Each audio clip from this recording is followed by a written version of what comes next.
Well, greetings and welcome to another episode of SeptumSin versus the world. I hope you all are doing well out there in podcast land. Of course, wow, the end buzzer's already up. What? Oh no, it's just that it is just my clothes that are. I do laundry on these days. Any case, this time we are discussing a live-action anime adaptation because we had to delay a long time for the other, so we were going to do this anyway. But it was a good time to do it, and that is the Jackie Chan City Hunter. I believe it was from 93 or sometime like that. 97. Yeah, 1993. Yes. So, a pretty awesome thing here. Let's go ahead and just do some basic first impressions on that. Brittany, tell me, is this your first time watching this? Oh, hell no. This is about my fourth or fifth time seeing this film. It is by far, if you are into martial arts films, especially Jackie Chan films, this is one to definitely not miss. It is a comedy series and is probably Jackie Chan right before he became more of an American movie star. I think this is probably like one of his last in China.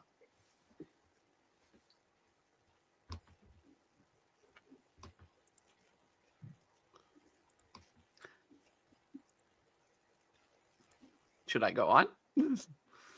Oh, I guess we might have lost Brandon there for a minute. I guess. Oh, okay. I guess we maybe lost Brandon. But, all right. But yeah, go ahead, Jacob. Well, I was going to say, I know he continued working in China, but yeah, I guess before he kind of made that crossover move, I guess you might say, that was one of the, Ironically, though, this was probably also the last of Chan's dubs. Yeah. Where somebody had dubbed for Jackie Chan, because nowadays Jackie Chan speaks his regular mostly he's pretty decent in English, I feel. Yeah. In most of his films. Even though he's not, does not come from America. He's from China originally. He was originally put in place to be a replacement for Bruce Lee, right? Who passed away, and Jackie learned he wasn't really a good replacement for Bruce Lee, but he later found that comedy and martial arts went well with him. Of course, they make that little nod to the Bruce Lee history. Oh, yes. They got Game of Death in the background of one of them. Right. Well, and of course, one of his, what was it? One of his first credits was one of those movies. I don't remember. Yep. I don't know which one it was, but I know that he was one of the bad guys that Bruce Lee beat up in one of them. He was in Fist of Fury. Yeah, so Bruce Lee's first film, actually. Okay. So yeah. Or the Big Boss, as it's called. Yeah. Oh, and yes, he was in Enter the Dragon. So yeah, he did a couple of them. That. Yeah. Apparently, he was a favorite extra of Bruce at the time, and because Bruce Lee liked how he took to the choreography. Right. And we got another sort of interesting movie credit in this film. Yeah. Kareem Abdul-Jabbar is in this film, the basketball player. As he was, I believe, in one of the Bruce. Yep. As matter of fact, they showed the fight with him in that scene because he was in Bruce Lee's last film, Game of Death, which told Jackie Chan how to handle those much larger. Yes. The irony of fighting Kareem Abdul-Jabbar while watching Kareem Abdul-Jabbar get his ass kicked on film. He was actually the top the top villain. Well, no, he wasn't the top villain, but he was the top bad guy martial artist in that movie. Reminds me of the scene in Spaceballs where Lone Star just put his hand out and Dark Helmet can't reach him. They had a similar thing in that scene. Although I still think the Spaceballs scene was funnier. But I guess Brittany, were you done then with your? Oh yeah, I'm done. With my comparisons. I could go on, but Okay. Go for it. Go for it. Is this your first time? Well, I was going to say, I'm not so sure. Is this necessarily an anime adaptation, or is it meant to be more off the manga, or is it a little bit of both? It's a rough version of an anime adaptation. I will say, if you want a true City Hunter, kind of, I have to use kind of because they modernized it. Mm-hmm. Netflix last year came out with the City Hunter movie. And it's more close. It's closer to the original series, the manga and the anime series, than this film is. It's definitely not the Korean adaptation. I still need to see that one of these days. But so essentially, as we we're just talking about, this of course is an established IP, and I've seen bits of the anime. I know the gist of it, but. And I've seen a good chunk. They did a recent movie that crossed over with Cat's Eye, and I've seen a good chunk of that series. But this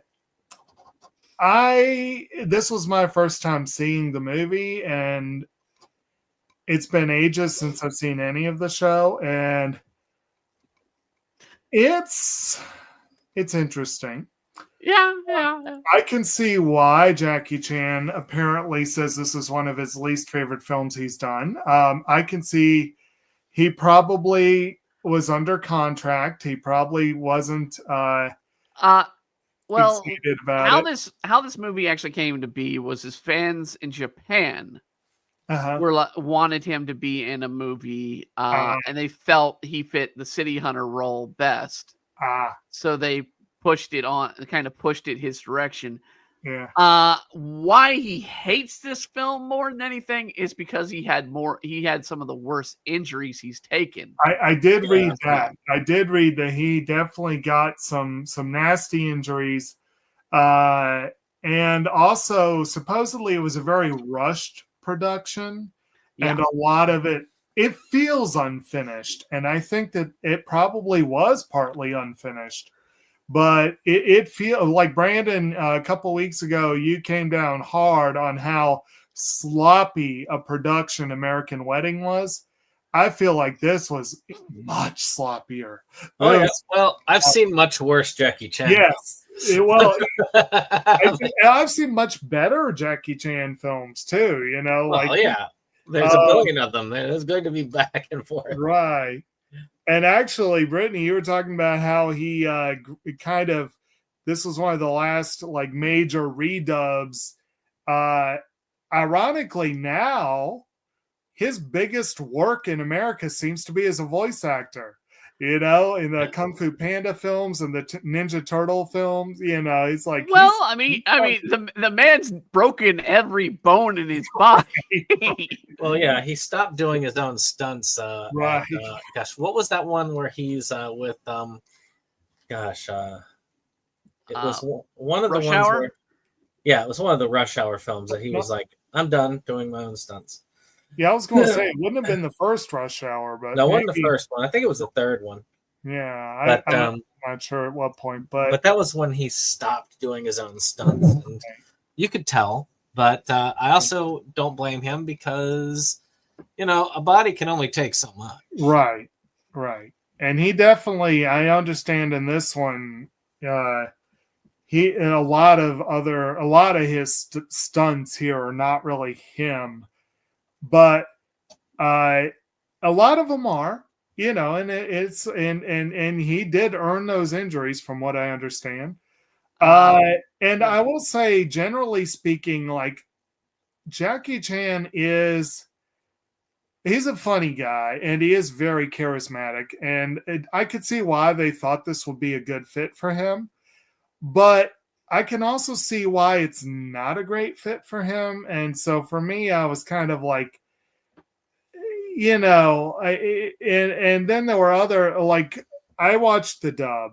I did not watch the sub. I didn't know. This is a movie you absolutely should watch the dub because how bad the dub is. I would have liked to watch both, but I didn't really have the inclination to watch it twice, and now I'm especially glad I didn't bother. It did distract. One, I didn't think the voice for him really fit him, and some of the other voices that were iffy. The fact that they didn't even try to call Kaori Kaori, they just straight called her Carrie, like just straight up, didn't even bother. Well, I mean, if you look through the list, all of these characters have Americanized names, right? Despite the fact that they're barely mentioned. Hardly anyone goes by a name at all in the film, except for her. They kept saying Carrie, Carrie, Carrie. And it kept calling him Hunter, you know, but that's like... Well, no, I mean, Hunter, Rio and City Hunter goes by City Hunter. Right. That's where the namesake comes from. I know that. And I'm saying, like, they're the two that they kept calling by name over and over again. But and Kyoko, I think, got called by her name a few times. But was it Anna, I guess? I don't recall hearing her name more than once or twice. It's a flashby and you'll miss it. That's not her real name. Her real name is Sayori, I believe. Right.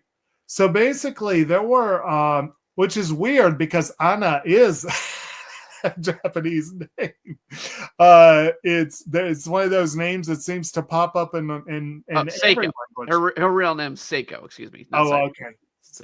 So basically I was a little distracted by elements of the dub.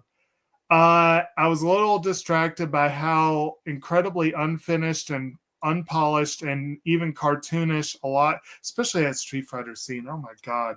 Oh, this is my favorite scene. But so overall, to be fair, Street Fighter just came out the year before. Yeah. Well, I mean, this was the same year the movie came out, wasn't it? Street Fighter came out in 92. Okay. And I still have not seen that. One day, I guess I need to. The movie? The Street Fighter movie? No. Yeah. Maybe the animated movie came out in the 90s. I saw the animated film. That was pretty good. It would have been the live action Street Fighter. That would have been like late 90s. No, it wasn't. I think it was 93 or 94. Because I think 93 was when Raul Julia died. That was his last film, yeah. Yeah. 94. Okay. So yeah, it was right there. But yeah, so long story short, I definitely had mixed feelings. I think if I'd been in a better frame of mind, I would have enjoyed the hell out of this. Even as it is, I'm glad I finally saw it. I mean, given what else was on the chart, this was actually a good middle ground. Especially after the heaviness of our last month. Okay, so the words that I kept using for F, artsy and pretentious, not this one. not at all. I mean, I will give it one thing. It looks good for a Hong Kong film from 1990s. It looks very appropriate for the cinematography. There are some really bad issues at certain times. But being a Jackie Chan film, I have to say the fight choreography is amazing in this freaking film. And I will say, which is appropriate given Rio's particular quirks. And they do have him he is surrounded by very beautiful women. So it is fun to look at in that regard. I would say the Kaori's actress. She was a little plainer, but she had a unibrow. But Saiko and Kyoko though were both, and Saiko's weird friend. Dumb as a brick, but cute. And then of course, I guess for any ladies in the audience, there was that one extended scene where they got some eye candy. So, so it did play fair, I guess. Well, yeah. I guess. Do you have anything else for your first impression? Nah, that's good for now. So, for me, this is not my first time seeing this. Okay, the story of how I got introduced to this is strange. Okay, back when I was in college, a mutual friend of ours had introduced me to a couple of things. One was the game Soul Blade, just because he and his roommate liked to kick everybody's ass at the game, so they always introduced people to it. But they also introduced me to this movie. The guy in question actually had said, "I've seen some of the anime, and it's nowhere near as funny as this." So this was my first exposure to City Hunter, period. And I'll admit, I liked strange and quirky stuff even back then. And strange and quirky definitely does describe this film. It is an oddball film, and I really did enjoy it. I didn't enjoy it as much as he did, or his roommate, but I did enjoy this film a lot. So I was glad to finally get a DVD of it later on. And the DVD's held up. I mean, I've watched it again. It looks really good on the screen. I have watched it in both, but I do prefer the English dub because, I'm sorry, old school Jackie Chan actually plays best with the bad dub. Because it's almost always over the top, and nothing makes it worse over the top than those crappy English dubs. There's just something about it that just makes it much more fun to watch that way. Project A, and Project A Part 2 is by far some of the greatest hilarious dubs of Jackie Chan films. So I expect the voices not to match. I expect the names to be crazy because I expect the writing for the dub especially to be dog shit. But and the worse it is, the funnier it is for me. But let's go ahead and get into it. One of the things I think that was kind of cool is it does automatically reference the manga when we go right out there because it shows pages of the manga when we start out. So at least you know that they glanced at it before they started. But I do feel like there's almost a 60s Batman style to this. And it made it even worse with the little backdrop that they did with the pow bang. Yeah, and I wish they'd kept that up. I felt like, I was kind of disappointed when that disappeared, and I was kind of thinking like maybe that was a little bit of a nod to Batman or something, So that's one. And of course, for those who don't know, by the way, spoilers for a movie that is 30 years over old 30 years old. But, yeah. And a manga and anime that's even older. Not by much. It was popular around the time. It didn't end until after this movie. But it lasted. I think it started in 86, 87, maybe. The only thing I disliked about it is that they did not end the anime like they did the manga. The manga actually ended with closure, and the anime did not. But okay, I stand corrected. It went from 1985 to 1991. So, but with this, we actually do have the backstory, which is he had a partner, and the partner ended up dying in one of the fights, and said, "You need to take care of my daughter," and then said, "Their sister, yeah, and you can't. And by the way, you cannot seduce her." He's like, "Well, she's like 10 years old. Yeah, I'm not going to do that." Yeah. But little did he know that 10-year-olds can grow up to be adults. Yes. He somehow forgot that part. So we do have the setup, of course, of him doing that work for hire, mercenary kind of work, as City Hunter does, and her helping him secure like the leads and move forward. and of course she really likes him, but he is, of course, he's upholding his promise, and he's pretty fine with hooking up with pretty much anybody, as we get to find out with the extended dream sequence. Oh yeah, of him with the he is definitely a 90s anime protagonist. Oh yeah, yes, and apparently a very deep sleeper. Yeah, I will say one thing that I like in your screen cap there. I like that they brought in the Megaton hammer, but I was very, very disappointed that we only saw it twice. Yeah. And one of those was technically in a dream sequence, but which is what that was taken from. Yes, because you see that, and then it's got him short afterwards because right. The cartoony thing. Yeah. But yeah, I do find it funny that he slept all the way up to the business. Is like, well, you can't wake him up, and then this one woman walks up to him, and he automatically wakes up. Yes. and honestly, I feel like that's one of the things that maybe hasn't aged as well as certain things in the movie. But the way they play it mostly is funny, and that was a funny gag. They still play it in the current version that came out on Netflix. He's still a big ass womanizer. Yeah, I think the womanizer aspect holds up well enough because he gets punished for his womanizing. Oh yes, he does. I mean, that's the thing. It's sort of like with American Pie when we discussed that on the other channel, Inside Movies Galore. By the way, the only thing is, I'll have more to say on that as we go, I'm sure. But as we pointed out with American Pie, the girls have a lot stronger position than most of the girls in this movie.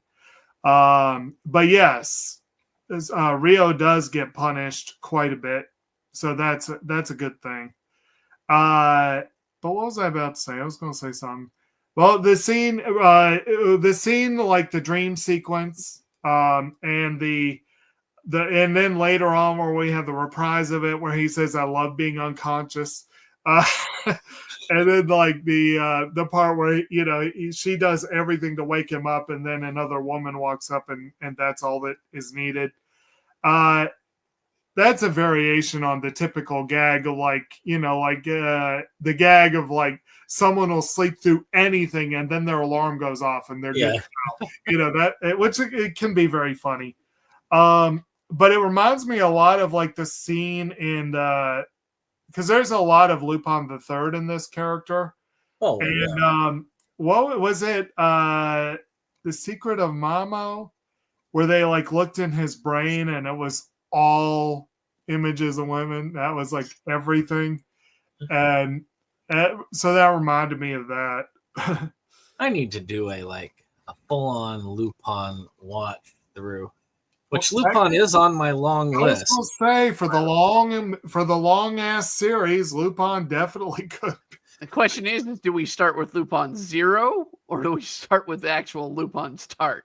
I would probably start with the first series. Would make sense. Just take the series up, and then if we somehow decided that we wanted to keep going, we could then go into the specials. Right. And it's not hard to figure out where to stop at. Oh, that's not a special. That's a season. That's a full season. But it's just just the prequel before everything. That's all. Yeah, we probably much more recent one, right? What's that? I said that's a much more recent one, though, right? Yeah, that's a much more recent one. Yeah. So I mean, technically, if you really want to do it chronologically, we'd start with Lupin 0 and we'd end with Castle Cagliostro. Because Miyazaki made it clear that he wanted Lupin to end with that. Actually, there's a lot of people that think when he said that he literally did want Lupin, but it doesn't, because Lupin actually refers to Cagliostro in other films. Yes, because he was very I think he wanted to be like, I'm ending this. Yeah, it's possible. Good luck with that. It didn't happen. But back to this, he gets basically a mission to find this rich businessman's daughter, and she's kind of run away to Hong Kong, so he's gonna go and find her. Such a hard find, too. Oof. It takes all of 5 seconds. Yeah. No, I was curious about that, though. They said she ran away to Hong Kong. Yeah. But they're in Hong Kong. So, It's because they were shooting in Hong Kong and they wanted to be like, okay, we don't really show Japan. We just show this business office. Right. And then we say, oh, we have to go to Hong Kong because now we're in Hong Kong and we can film Hong Kong. But I mean, there are elements in the script and in the story where I don't think that building clearly would have been in Hong Kong rather than Japan. Yes. Yeah. So, they're not trying that hard. Yeah. But it's like the whole idea of you ran away to Hong Kong, but we're already there. What? She ran 5 feet from the building. Yeah. Jacob, they find her 5 seconds later. Yeah, I know. That's what I mean. It's clear that they didn't even leave the town they were in. It's like... So one note I did have was car phone, because we get to see old school car phones. Like, that would have been an expensive car he was driving around in back then. Right. I was amazed about that too. I was like, oh my gosh, this is 1993 car phone. You only really saw it on stuff like Dallas. They didn't even do it too much on TV shows. I know Seinfeld did it, but it was like 1997 by the time they showed it. Of course, I want to say this is before Hong Kong was returned to China. And yes, it is. It's British Hong Kong. Yeah, and even a short time after that, Hong Kong's always been a very rich city, so it wouldn't be that surprising. It's not so good nowadays, but it was, back then, yeah. But they get to a skate park of all places. Yeah. And they have this. So they find her. He identifies himself, and then she runs and gets 6 or skate boys after him. No, he doesn't really identify himself. He just says, you need to come with me. Yeah. And of course, she thinks that he's just perving on her, which, well, he was, but she thinks that's all he's doing. She runs, though, and sicks all the skater boys on her. And there's a lot of skater boys. But that's our first like big action sequence of the movie, was the whole skate thing. And that was one, my understanding was that he did injure himself and that an actual skater did most of his stunts for that scene. He fractured, I know he fractured his ankle at some point in the film. Yes. And I was very disappointed to learn that, because I was kind of like, holy crap, he could skateboard. That's something. Well, some of it's him. Yeah, some of it's him. I don't know how much of it ultimately was, but yeah. But yeah, I did read that he got a pretty nasty, like twisted his ankle or something pretty badly. Yeah, it was a full on fracture in his case. So I'm going to cover this pretty quickly because it gets really confusing from here. Right. Because they decide we're going to throw a whole bunch of plots together. So I'm going to just throw this. I'm going to say all this, and we'll reconvene at the cruise ship. Actually, there were a lot of characters, and I'd be curious with those of y'all that know the series better. I'm curious to know how many of these are regulars and how many were just made up. Many of them were regulars. Okay. Yeah, I mean, the thing is, a lot of it wasn't even there for very long. Yeah. You have, of course, Carrie is getting ready, or Carrie is getting ready to throw a surprise birthday party for him, and she was going to get him like tickets on this cruise. The girl is going on the cruise. Our female agent that is constantly with him is going on the cruise with her partner. And also these other girls, which I also found this, by the way, hilarious, that these other girls come to show up to throw him a surprise birthday party, but mainly they're out to get even with him. Right. Which again shows you that he is punished for a lot of his follies. But it is a lot that's going on, because essentially it's this. I'm going to break it down from what I've got, and y'all can add as we go. So we've got him trying to seek out the girl, but we also have the others trying to stop a potential robbery that's going to happen on the ship. The birthday thing ended pretty quickly. As a matter of fact, it's really just those two if you boil it down. but it gets really confusing in between because you got the weird card player, you got the you've got her cousin. Was it cousin? Yeah. Her cousin. Yeah. Cousin. You've got the two female agents. You've got him. You've got the criminals that are on board the ship. It's you have the gambler. You have the twin DJs. Yep. Right. Though he does get on, I do like how he gets on the boat. He tries to give them a mahjong card as his ticket. Well, why did he give him first? It was like a piece of gum or something? Piece of gum, yes. He offered him a piece of gum. Yeah. He does the sensible thing, which is sneaks on board with the luggage. Which Kyoko, of course, stole an invite from a guy whose outfit she stole to get away from him. Yeah. Yeah. And basically the entire early stuff is how do we get all these characters on a boat? Yep. Pretty much. Because 90% of this film is on this cruise ship. Mm-hmm. At the end of the day. Yeah. Right. So, but is there any comments about the stuff leading up to the cruise ship? Because that's really where most of our time is going to be spent in this discussion. Not really. I mean, I do like the skateboarding group. So it's not really a fight. It's just a chase. Yeah. I do like it. I mean, it's kind of sad, that Jackie's not the one actually skateboarding, but oh my God. I mean, I don't remember a scene like that out in any movie, even in America at that time. Kind of did something like that. I mean, maybe Ninja Turtles had a 1 or 2 scenes with skateboards, but I don't think of like a group of skateboards. Yeah, people. I do think that scene was impressive. Yeah, it was. Yeah. I mean, but then again, a lot of Jackie Chan movies, the choreography is never the issue. Though I do feel like there's a lot of golden harvest in this in a lot of ways because the traditional Chinese cinema loves the drawn out fights because that's that whole basic concept of the fights being a dance, which Bruce Lee, by the way, hated. To the point where he almost changed how he changed how martial art movies were done, period. Yeah. So that was interesting. Mm-hmm.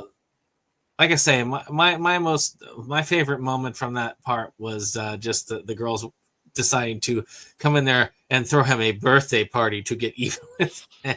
Well, and of course, we should probably mention that one of the major plot threads, which my limited remembering of the anime, I believe this was a major thing in the anime too, was that even though this guy is a shameless and constant womanizer, he's also a bit gluttonous, if I'm remembering correctly, and always hungry.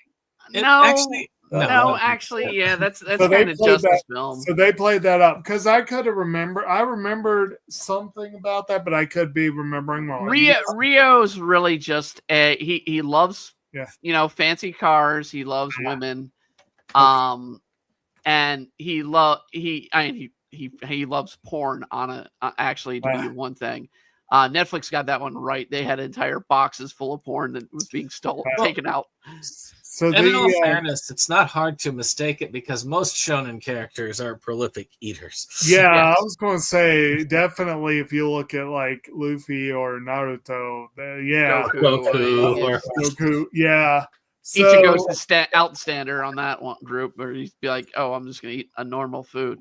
So maybe that's why I was thinking of that. But Ichigo's an outlier in a lot of ways for those because he's a much more serious long-term protagonist. Yeah. So the main thing, though, in this movie that is a major thing, and it's like I think it's right then he's already complaining he hasn't eaten all day, and they get the cake, and he's so excited about the cake until they throw it in his face, and he's like, "You're too high," It's like, And then he spends the whole time on the cruise ship. He even catches a rat. And when he loses the rat, he's upset because it's like, that was my dinner. I love how, like, in one of the outtakes, it actually shows the rat bit him on the head. He had to let go. Yeah. I mean, it's a nice ploy to bring somebody in and just keep having them try and do this. I mean, it's a good comedy gag to just keep having them trying to find just food. Right. I one of my favorite scenes early on is just when he gets on the ship and he has the table. Right. And he pulls the table up, leaving two legs behind, and he puts it back down, fully perfectly standing, and until he grabs the piece of bread, which immediately the table falls. Yeah. One of the things that I do find interesting, that is kind of a sexist scene, where he goes in and he actually, right after he gets on the ship, they're at the pool, and you can see some of the terrorists kind of hanging around the ship in different roles. But he's on that ship and he's looking at the girl, and of course he's seeing food like 2 burgers and chicken leg. Right. And I guess one of the more amusing things is they do try to make this one as cartoony as possible. Yeah, they do that.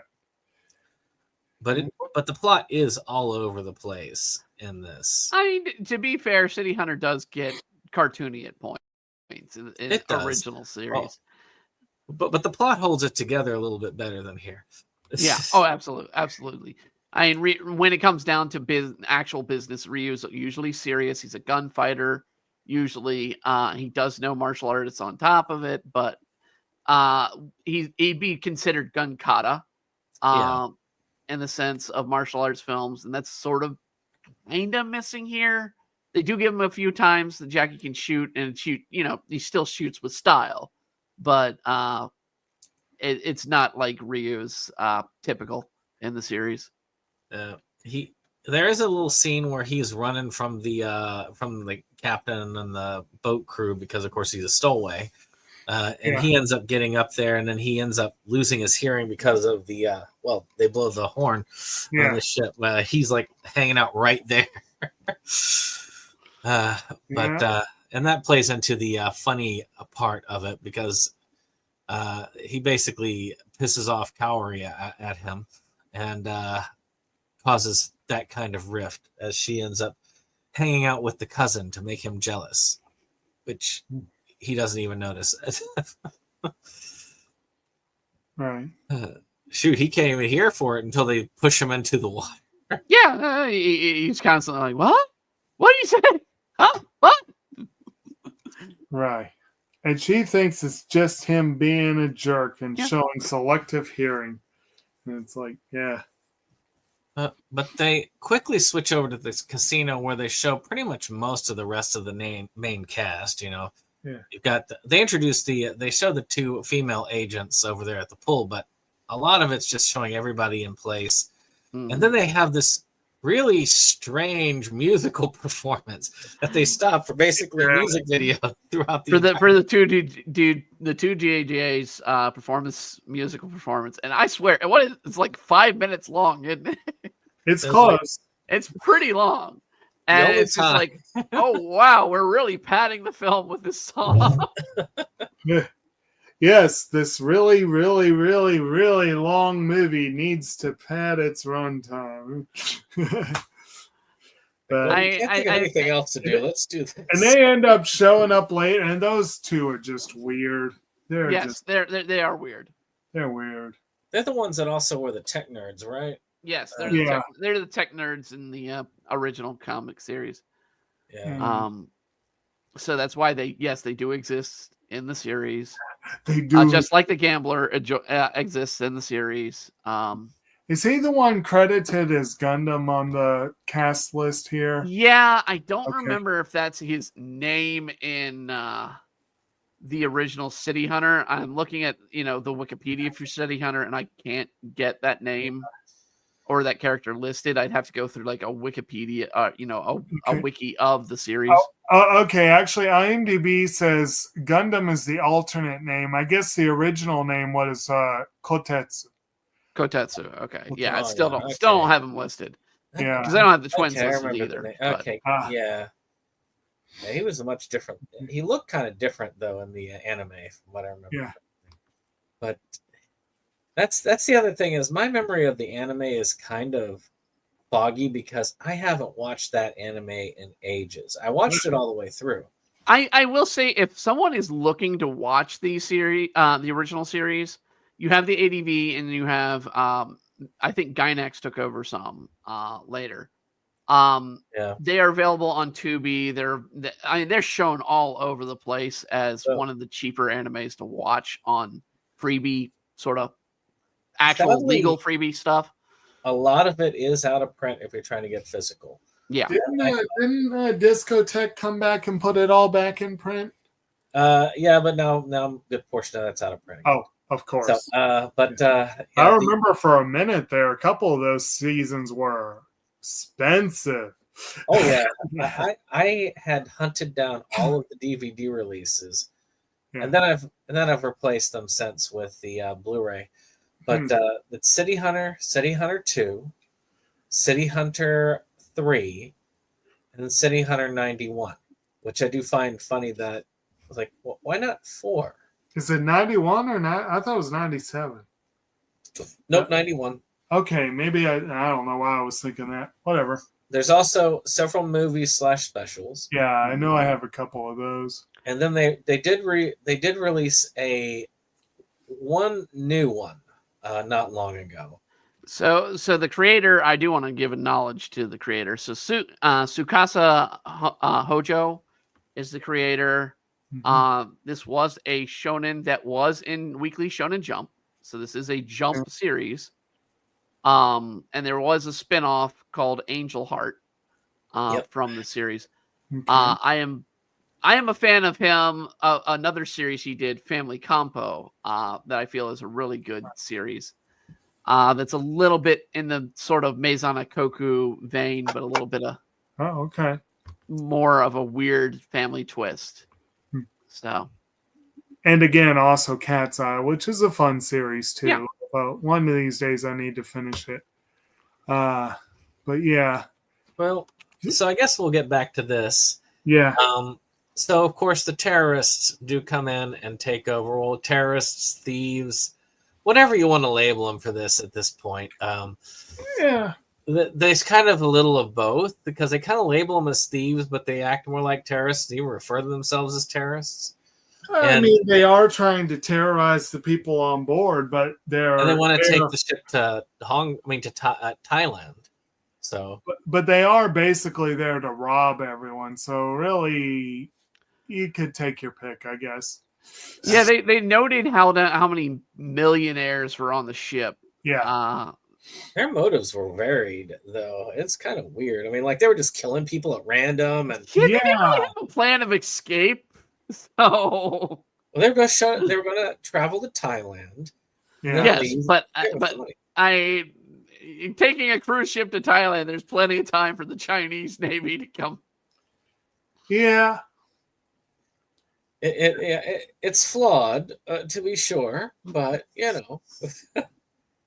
Well, they did say the ringleader was American, so there you go.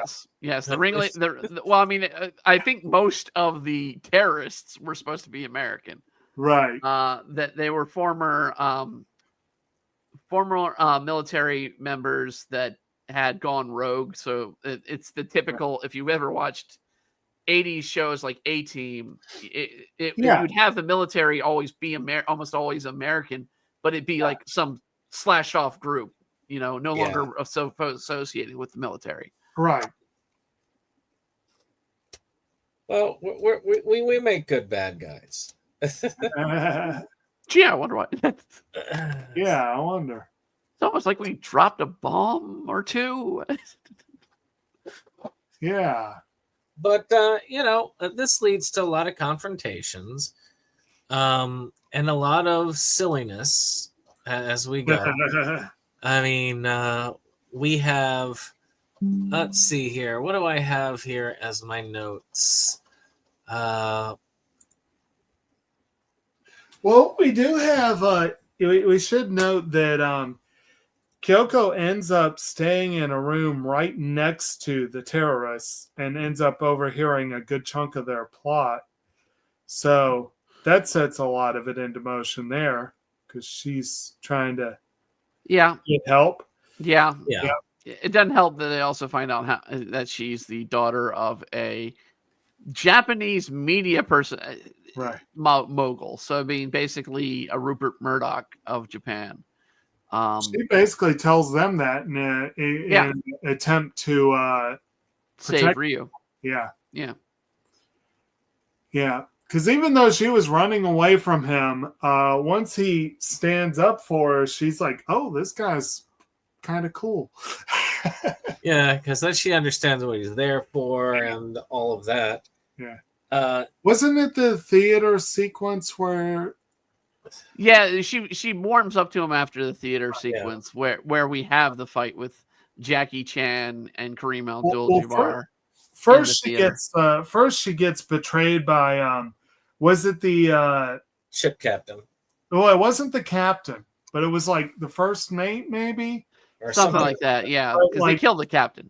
He was taking her, quote unquote, to see the captain, but he actually was taking her somewhere where he could kill her quietly, basically. I'm the captain now. Yeah. And Rio kind of stepped in there, and then there was that weird scene in the cinema. It is funny that they have Game of Death playing in the background, and yes, as I say, he studies like, oh well, Bruce Lee fought this dude, the same guy, and he uses the same basic methods. Well, I mean, even funnier, you have the little nod where Jackie's like, it says thank you to the screen, and Bruce Lee's like, you're welcome. Right. He does like a double take of what? What the hell? Now, in all fairness, the Game of Death is a really bad movie overall because, well, that part of the movie is the only part that Bruce Lee is in because he died. But they made it anyway with body doubles and so on very badly. It's actually a scene where he's having a conversation. They just put a picture, like a still picture of Bruce Lee's face over the You mean like the original Crow, which starred Brandon Lee? Yeah. It's but still, that fight scene at the end where he does like this staged battle is some of the most beautiful choreography in martial arts. Oh yeah, absolutely. But and this one was also fun to watch as he fought off against these guys who were obviously much bigger and stronger than he was. Mm-hmm. Yeah, it's like the part where the guy just kicks him, and he's got this huge footprint all up and down his chest. And Kyoko like measures it, and she's like, just wow, Like, yeah, that's huge. Yeah. But he does manage to defeat them and get going. Meanwhile, like Kaori ends up being taken off by by one of the bodybuilder guys, who's one of the big villains. And what was it? Let's see here. Oh yeah, and they play, and also the terrorists do this thing where they play this poker game, and whoever loses the hand gets shot and killed. Well, first they have a list of the people that they know they're going to fleece, and then like once they've done that, they're like, yeah, everyone line up, and it's like, okay, let's see if you win. Yeah, you're not going to win. You're going to die. We are overlooking one thing. The main villain is named McDonald. Yeah, of course. It's like these guys, they make senselessly cartoony evil as they go. Well, they also refer to him as the Colonel, so maybe they're trying to name check a couple of American establishments at the time. Well, us American fast food is our life. So, I won't disagree that I have had some McDonald's within the last 48 hours. It's even more insulting to Rio because he just wants food. Yes. Let's see, because they had because Kaori was was okay. I had written there's a weird game between Kaori and the muscle guy, where she was like, "Yeah, let's play a game," and she tries to beat him. Of course, he's so strong, it's not there. He just thinks it's funny, and they don't pull the punches against hitting women in this particular movie. That's one of the things that probably hasn't aged as well as they would like. I think most of the female cast take pretty big hits. Well, in a way, I think that is. I don't really consider it necessarily not holding up, as it's just because it wasn't done back then. Yeah, I mean, so it is weird, but at the same time, it was done in City Hunter. That a lot of the women, especially Sayoko, is very action heavy. Sayoko being a gun-loving detective. Yeah. And she definitely comes across as probably the most competent of the ones in terms of a combat situation.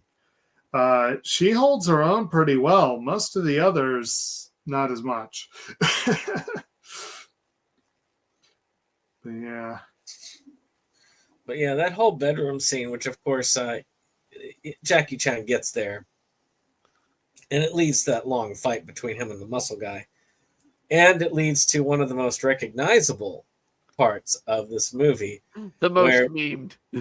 Where we have the arcade, and apparently he gets knocked into one, which causes him to kind of hallucinate, where the muscle guy is Ken, and he takes on the guys. Which, in fairness, that's not much of a stretch. Yeah, I think he worked out well as Ken, but yeah, it was obviously a nod to Street Fighter 2 to try and make sales, I guess, but it also, I mean, I don't think it needed sales at that time. No. I think it was more playing off the popularity of Street Fighter 2. Right. And Jackie Chan as Chun-Li is hilarious. Yeah, it was interesting. It was kind of funny. Because, I mean, he got a lot of her moveset down pretty well. Oh, yeah. Even with the wire work, because you have to have wire work. Yeah, you do spinning upside down twirl. Mm-hmm. And then, of course, they even got the little, the winning action that she does. And the fact you get the twins come back and they play Guile and Dawson. Yeah. Which probably gets them their ass kicked immediately. He even has the comb, which is Guile's most impressive part. Well, you can't have him without combing his hair. That just wouldn't work. But yeah, that scene was very chaotic, but to me is always going to be the most memorable scene of this movie. Yeah. Well, and while this was happening, you have the main villain, McDonald, having his men put bombs all around the ship. Yep. Mm-hmm. So we can have that final confrontation at the end. Damn straight. Yeah. Actually, we'll talk about the visual quality once when we get to production design. But I noted very long fight at the end. It's a very, very long fight, and I guarantee you they injured themselves very easily on that film. That is a classic Chinese cinema thing. Is the fights are like I say, operatic, I guess is the term, but where basically they're supposed to go on forever, back and forth. And as I said, that was one thing that Bruce Lee himself despised. He thought he was like, this is not realistic in the slightest. It's not supposed to be. It's like, yeah, but we're trying to do an action martial arts film. You got to make the villain seem bigger each and every time. So, I mean, once we finally got to the McDonald fight, you have Jackie. He starts out bare knuckled against these metal whip-like canes, right? That go into whips later. And then he gets the pole from and starts fighting that way. Tonfa. Tonfa. Which actually is a very good idea. He probably should have gone with sooner, but yeah. But I mean, you get that, and it all leads to ultimately the villain going out with a bang of his own design. He steps on his own bomb detonator while he's in front of the bombs. Yeah, not a smart thing. I will say not very good bombs either. I mean, you're gonna blow up the ship. Those bombs only kind of like are less than a grenade. Yeah, they didn't do a lot. They got lazy. They only bombed part of the ship. But I can see that fight scene, because of how long it is, being one of the most likely to injure him scenes. There was a lot of jumping, a lot of moving on objects. I think that was the scene that I read that like they had to do a lot of reshoots and he wasn't really able to do. Yeah, because he also dislocated his shoulder in this film. Yeah. And I you could tell that this was after he broke his ankle or shattered his ankle, because of when he jumps down from sort of a staircase, he jumps down, you can see the floor give way, that it's actually a trampoline that he jumps on instead of a harder floor. Huh. He took a lot of damage from this movie, but there was a lot that they wanted him to do in this. I mean, a lot of the fight scenes were pretty epic in their scope. Oh yeah, and this one included. It's just it went on for a lot longer than it probably should have. Oh, definitely. And I mean, in the end, it basically City Hunter wins in the end and gets the girl, but is literally offered from her father to, maybe have her as a girlfriend. And he's like, oh, well, I have a girlfriend already. And no, he's like, Kaori's not there at the moment when it happened. He's like, it wouldn't be a good fit for me because I want them all. Oh, I want them all. Yeah, he gave the Ataru answer. I want them all. Then, of course, Kaori was listening on the phone and stormed off before he got a chance to show his ass. And yeah, and that's the funny thing is that that was again him. That misunderstanding that you get to see in the series a lot. Yeah. Because Kaori is that typical like Akane-esque character who utilizes that hammer a lot. And we get to see her use the hammer, which puts him right back into the dream sequence. Yeah. They even do the hammer in Netflix, but they make the hammer cosplay costume. Because they turn her into a cosplayer. Also, spoilers for the City Hunter manga. He does actually marry her at the end of the manga. Yes. But he does not do that. They don't even get there with the anime. but she does marry him for that. Yeah.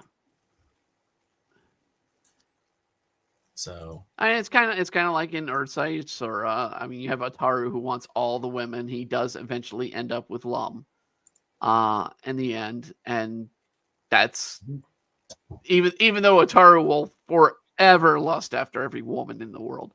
Right.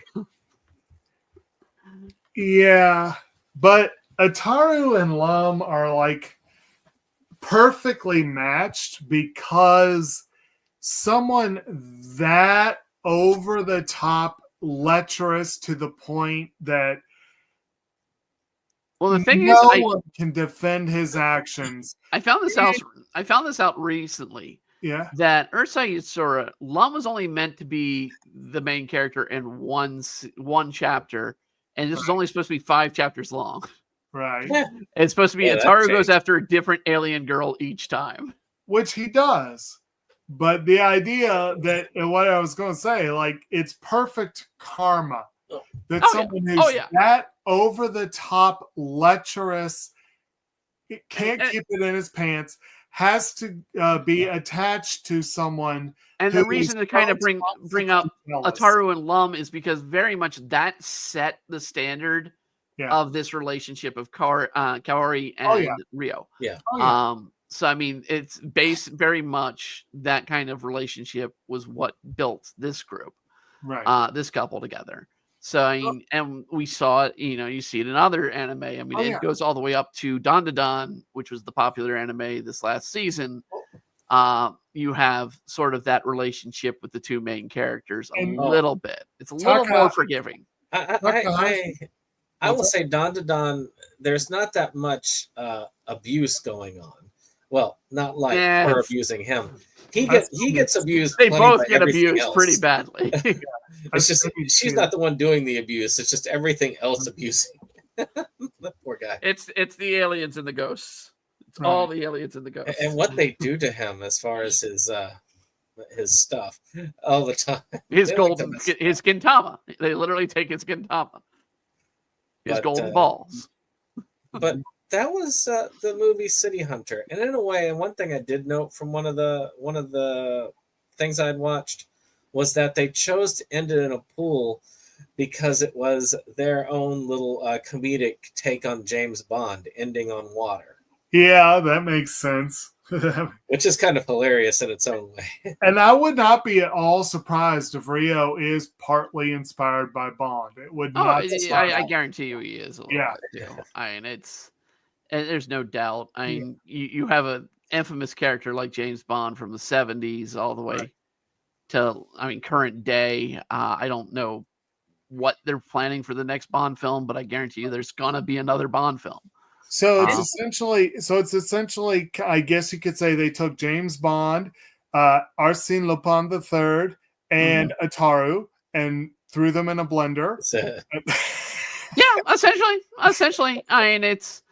I will say the Netflix does Rio a lot better. I will say, and definitely does Galore better. Okay. So I mean, it's like I said, it's modernized, but at the same time, it is a well put together live action. I would rank it as high as this in my enjoyment factor, but in a different way. It's not a bad dub. It's actually a good live action anime film. I would put that along with other live action films. I'm a big fan of the live action Gintama.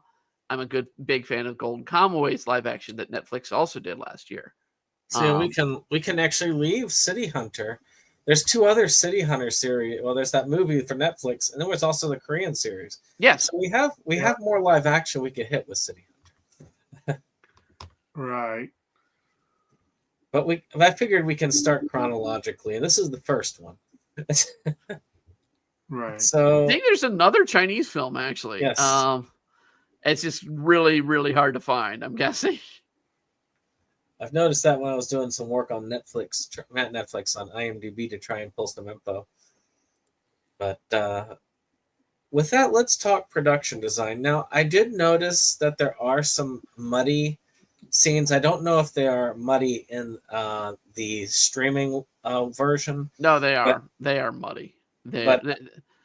Particularly the point where Galore's doing acrobatics on the top of the ship. That you could tell that was shot with a different quality camera on a different day with a professional following directions, because they're flipping this cord over, basically having her do jumping jacks on a beam. Right. Now, that aside though, because there's only a few scenes like that, I'd say choreography is really up there.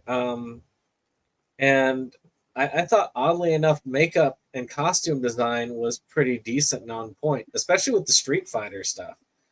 I was actually surprised how well they did that. Yeah. I mean, overall, I mean, the set and all that, I will give them huge credits. I mean, for a ship, they gave a pretty good representation of a ship interior. I mean, I've not been on a cruise ship, but I've been on several ships that are semi-cruise ships. They're more, ferries that would take hours to get somewhere. Brandon, you've been on cruise ships, I know. Oh yeah, not that old a cruise ship, but yes, they've definitely changed since those days. But this one's a pretty nice one, all things considered. Mm-hmm. But I mean, the casino is definitely still a central part of cruising. Yep. Mm-hmm. But not something necessarily that has to be a part of the cruise. Nah. If they want to make money, they just gotta have a casino.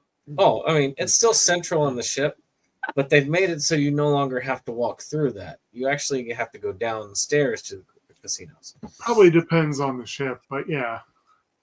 Yeah, I mean, at least I know as far as the ones I've seen and the ones I've seen on vacation videos, which I've. They had a casino on the longest ferry ride I took, which was from, I think, from Halifax, Canada, down to Portland, Maine. So I mean, and what's worse is they had those little sort of money pushers that would push, and if the ship hit a tilt, it would drop money. Right. But it was like pennies, so it's like absolutely worthless. Well, any other thoughts on production? If you want a good, funny but awesome action series, absolutely check this out. It's a great Jackie Chan film. If you never really watched Jackie Chan's early films, check them out. I mean, they're by far my favorites over stuff like Rush Hour, or I don't even remember the damn Shanghai Nights. Well, Shanghai Nights is another one I've not watched, but I mean, I'm thinking of the spy one where he wears a suit that carries. I like this better than the Rush Hour series. Oh, you're talking about the? Oh, yeah, I know what you're talking about. Yeah, that's yeah. But then again, I mean, there are some like Drunken Master I liked better than this one. Oh well, Drunken Master's Drunken. If you want to see, I mean, if there's one movie of Jackie Chan to watch, it's Drunken Master. But if there's like 4 or 5, this should be in that list. This was superior to Fantasy Mission Force. I wouldn't say it's more than Project A, though. Project A is probably one of my second favorites. I need to see Police Story. That's also supposed to be really good. Yeah. Yeah. Music. Sorry. Go ahead. Music. Had a fun theme. I can't. It had a fun theme, but the main thing we'd have to talk about is the song. And the music video that they decided to play in the middle of. What the hell was that song? It was annoying as hell. I'm like, come on, end it, right, end it, anytime, end it, please. Who am I to pick on Japanese music preferences? Well, this is not Japanese preferences. Sorry, Chinese music preferences. Matter of fact, I still have a rip of the Chinese chicken song that I had that was making the rounds for a while, which I did find still to this day I find it highly amusing, but I'm not sure how it got to be popular over there. Only Chinese chicken I remember is the freaking Smash Mouth song mentioning it. I will have to locate it, and I will include it in the group so that y'all can enjoy it. I know that I've shown it to several of y'all before because I think I did show it when we used to do it. I know the Yodel Chicken, the series, Chicken Attack. I know that song, and the 4 others that go on continue that song. But let's see here. Yep, there it is. It's actually under Chinese chicken song.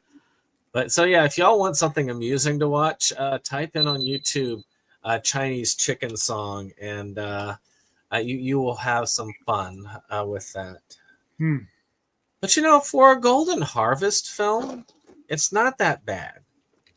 Golden Harvest has put out some real stinkers in its time. So, and I've heard they were actually fairly corrupt in many ways too. But that song. Okay, I think I was gonna say I figured you'd recognize it when you see it. I think I've seen that video. It's still amusing. I like. I get to bare watch naked it. ladies. I was wrong. It's bare naked ladies that is the one that I keep getting, which is the 1 week. Yeah, 1 week. And I get that first on the list, which I'm not surprised for Chinese chicken line. But yes, I see that one now. I don't know if I've listened to it, so it may be a new one for me.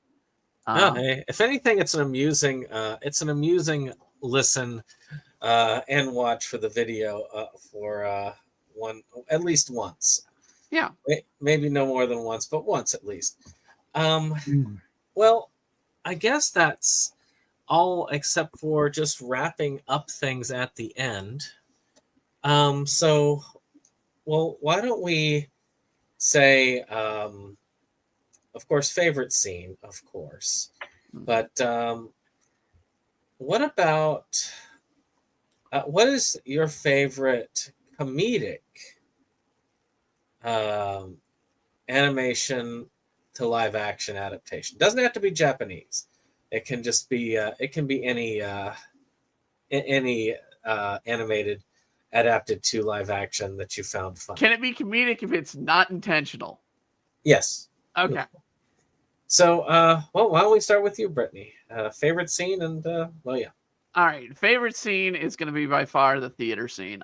Even though it's mostly Jackie trying to avoid the attacks, I enjoy watching him walk across the top of the seats, avoid basically fighting against the guys, particularly Kareem and it's just an amazing scene, and then it's choreographed, and you have the Fist of Death playing in the background.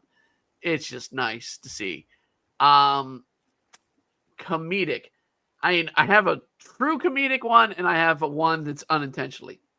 Unintentionally, the Netflix Death Note, because it absolutely is a joke of a movie in a bad way. But my God, Jeremy Irons in that film. Oh my God. He takes his acting very seriously in that movie. Oh, he is dead on. I mean, if there was anybody who I thought it was Ruick, it was Irons. And unintentionally, the Gintama movie. Honestly, I've never seen a Japan movie could do stupidly silly, yet still make it look believable from its anime adaptation, which is very hard with Gintama. Let's see here.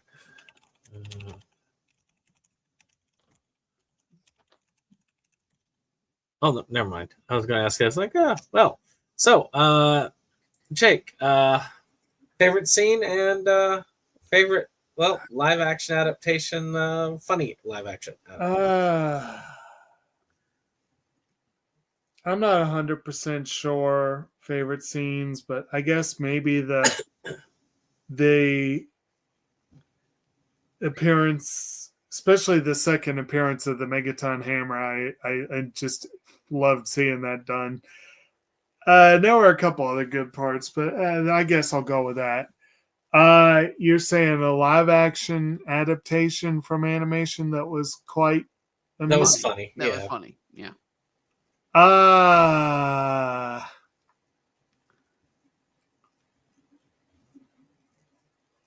that's tricky.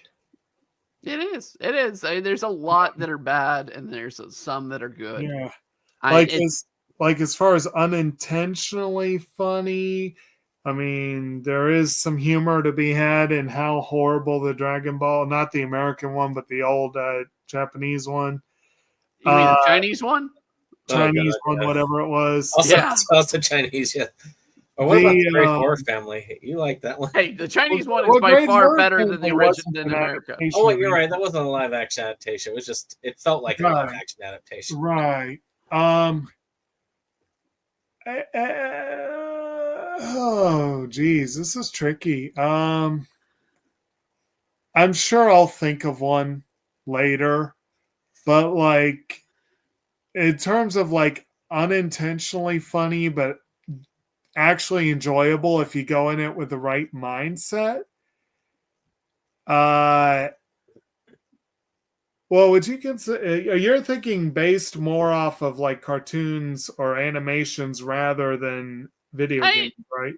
Well, I mean, if you want to do video game, I mean, Yeah, technically, it can fit in anime I sometimes. was going to say, like the live action Mario is sort of unintentionally funny.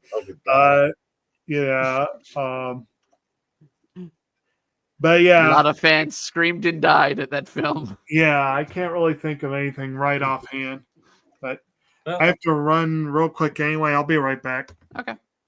so my favorite scene is the Street Fighter one. That is it's just funny for me. I don't know. It's the meme worthy one. I mean, it really is. Now, as far as live action, there's actually a couple I've got in my head that I consider hilarious. The Lupin the Third live action is quite funny. I don't think it's as funny as this one, but it's still funny. But the one that I find is hilarious is the live action Cromartie High movie, where they even have the Planet of the Apes coming down there involved with. It's crazy and funny at the same time, which is perfectly fits that vibe of that show. I mean, it is kind of odd that the more serious anime, when they try to do a live action, they tend to come off bad. And I think that may be the reason, because a lot of people ask is like, why did One Piece succeed? One, it was, sticking to the original creator's mind as to the point where he's actually part of approving the scripts, approving everything and whatnot. But it's a silly series. It's meant to be a silly series. There's some seriously dark tones in One Piece, but in general, it's far more comedic than, say, Naruto or Bleach or definitely Death Note. I mean, Death Note was just all, meme. Now, I will give this. Death Note has a musical, and I did not know this until recently. So there is an unofficial, well, I mean, it is official because it was on Broadway for one night, Death Note musical. So, and I'll give it this.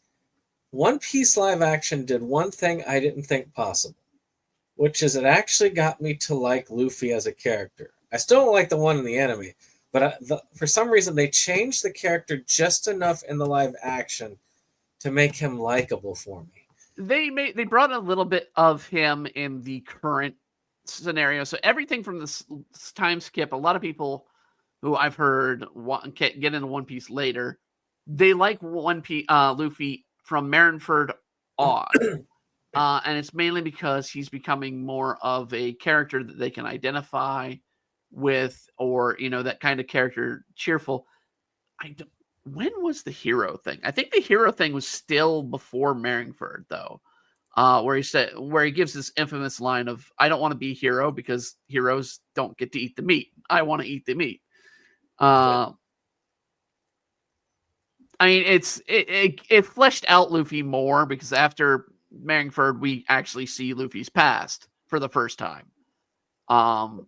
We get to know the character. Yeah, and I don't know. Something about Luffy has always just annoyed me. But I've only read the manga up until one of the main character deaths that I'm not going to say. Well, you can say it's Ace. Yeah, I think everyone. It's well known that it's Ace. Yeah. And some people may have just started watching at the live action and just want to take the whole story. They haven't even gotten introduced to Ace. Well, in fairness, Brittany, if anyone was reading the series and believed what you always told us in the game, that it was an extremely deadly world where anyone could die. It is deadly. It is a deadly world. I mean, just not to the Straw Hat Crew. Well, yeah. Well, we might. I mean, technically, one member is dead. Well, yeah, one member is dead. He died before he joined them. Yeah, but he's dead. Right. But and they did lose a ship that makes people cry. So true. But yeah, I mean, I've read the manga up to that point, and then I've watched the anime up to I was past Skype. Up to the point where they got Brooke, and then I stopped right after that. So I mean, Luffy still annoyed me up to those points. But maybe later. Well, like I said, Merringford, which is right after Brook. So actually, come to think of it, I think it was the fact that it was all Luffy all the time, right up to Ace's death, that stopped me on the manga, because it was the rest of the crew, particularly Brook, that kept me interested in the series. And then they're like, now you don't get to talk to him for a while. You got to sit there with Luffy for all this time. Yeah, that didn't really take too long to get through. But well, it took 3 years, Jacob. Well, I mean, I was reading them like tank upon volumes. I wasn't reading. No. I was reading it as it came out. It doesn't take long in general, but I mean, in the sense of One Piece, it took a long time. And I mean, it was meant to be the downward spike for Luffy to grow from. So I mean, that's why that was written that way. And a lot of people now that look back on it, they're like, this is what formed Luffy more as a character, because he's basically his you see how far he will fall and work to get back up. He get knocked down, but he get up again. Yep. Right. But that's the whole thing there. I'm gonna, once I get this in here, I will go ahead and end this by though next week we are going to be tackling Jacob's birthday with Pony Dash. Next month. I'm not going to watch a whole series. Next month, I mean. Yeah, next month. I ain't doing that in a week either. Yeah, it's a 26 episode series, so we are really hitting the edge of that. 26 episode series that has a lot done in one episode. Mm-hmm. It's hard at times. That is to be sure.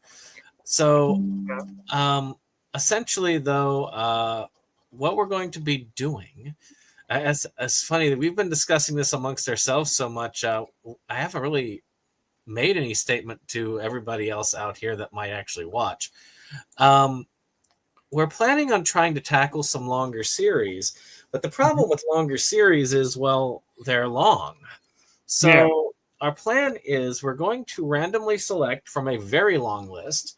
I've been collecting names for this list from members of the group since last year, and I have a very long list of series that are either a movie puts them over 26 episodes, or they're just really long.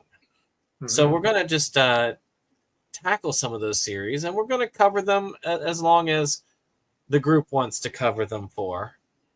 Mm-hmm. Which we'll make the first selection tonight, just so that Dave knows whether it's going to be Dragon Ball or not, because Dragon Ball is on the list. Sounds like a plan. Mm-hmm. So the first thing is I've got my list, and I'm going to use my alphabet dice, because there's so many I haven't numbered them because it's just so many of them there. It's like over 100. Mm-hmm. So I'm going to first off roll the letter of the alphabet that this series will be under. Okay.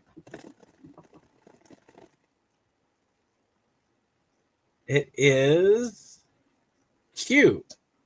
Oh, well, that narrows it down, I'm sure. I don't know if I have to even roll for that. No, I do. There's 2 series under this. Okay. So this is between Quintessential Quintuplets and Quasar of Stigmata. Okay. One I have. One two very similar series, obviously. Yes, yeah, absolutely. Yes. So, let's get me a dice out. You need a coin. It's a D2. I want to use my dice roller, darn it. The alphabet dice, I have another dice roller for that one specifically because it's freaking the thing is too huge. So again, Quintessential Quintuplets has 2 seasons and a movie, which puts it over just by a bit. Quasar of Stigmata is just longer. So let's see. So what do y'all want to do? Do y'all want which one do you want to be odd? Quasar or Quintessential Quintuplets? Jacob, I'll let you choose. Quintuplets. All right, so quintuplets will be odd, and quasar will be even. Well, that was on my D20 I rolled. That's a 12. So it looks like not next month, but in March, we will be starting Quasar of Stigmata. Okay. That's gonna be a try to find it. Okay. Which actually I think is neatly in seasoned. I'm pretty sure it is. I was just looking at my copy, which was like the combined copy. Yeah. But I think Sentai originally did do it in seasons. Let's see. ANN. Unfortunately, I have never seen Quasar of Stigmata, so I can't really say. I have not either. Yeah, so we have 3 parts that it's divided into.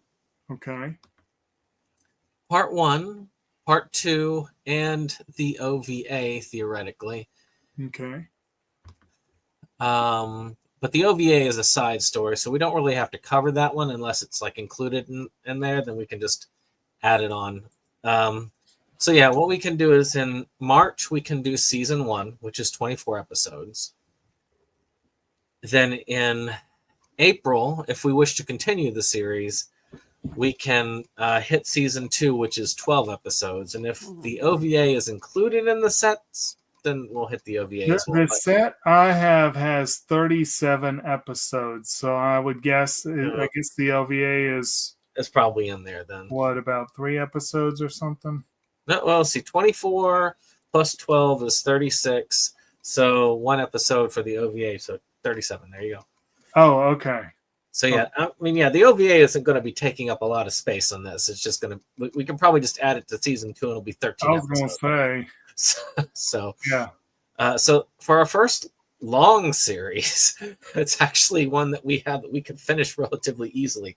Yeah. So I guess unless we're all like, oh my god, that series. I think both of them are practically the same length too. I mean, Pretty Quasar's got OVAs, so yeah. But yeah, Quasar is Stigmata. The second season's half the length of the first season, so so I guess that'll make it easy. So so we've got that to look forward to, and in a way, it's kind of cool because I've wanted to see it. Yeah. The series that I had gotten specifically because it was a series that started with Q, and I wanted to have an anime series for every letter of the alphabet.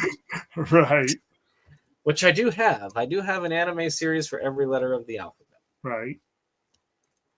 Well, alrighty then. So otherwise, of course, I thank Brittany or I don't know from Embrya Arts coming on. Of course, you should check out that channel. There is a link down below. Is there anything that you wanted to throw out? We're going to be switching up gaming. So if anybody's sort of crossed the area, we were playing Final Fantasy Remake. We're going to go ahead and switch over to Rebirth because, well, there wasn't much an audience for Remake at this point. So yeah, Rebirth just finally came out. We'll probably add some mods later in the game, but for now it's going to be straight for Friday. And then we're doing art daily. So if you follow us on the socials, particularly Twitter, we are now verified on Twitter. You can check out our new daily art releases. I dropped one before this stream. So check that out. Other than that, yeah, nothing else. All right. Well, I guess that's it. I mean, Jake, do you have anything that you feel like you want to point out to our people, or? No, I'm good for now. But yeah, I mean, we if you all are interested, Inside Movies Galore just finished because we're doing a franchise series now. Though we're taking a break from it because we have 2 February birthdays. So that's going to take up all of February. Right. But for those of you who are interested, we did cover the entirety of the main 4 American Pie films. Right. So happy days. Indeed. And happy pies. Yes. Well, with that being said, I wish you all a great night. And again, thank you to those people who came on, and we will see you all on the BBB. On the 26th of February. Okay. Okay. For the Jake's birthday celebration with the Ichijo Festival. Yes. Yes. The Ichijo Festival. Good night. Night. All right. Catch y'all later.